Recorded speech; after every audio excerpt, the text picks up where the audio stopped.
Hello friends, Jai Shri Krishna. Welcome back again to my channel.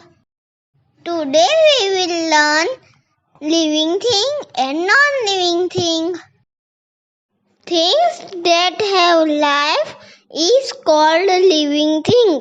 Animals, trees and humans are living things. Living thing can grow, breathe, reproduce, move and need food. Animals use legs to move. Tree can grow and reproduce. Non-living things.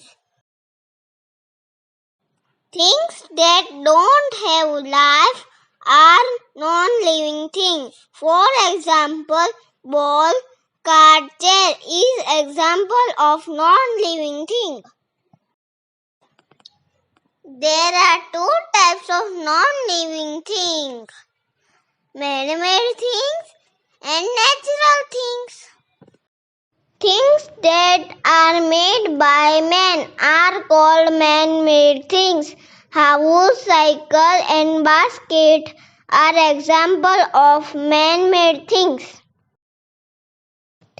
Things that found in nature are called natural things.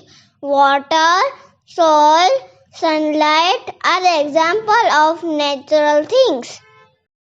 Thanks for watching my video. यदि आपको मेरा video पसंद आया हो तो like, share, subscribe करो.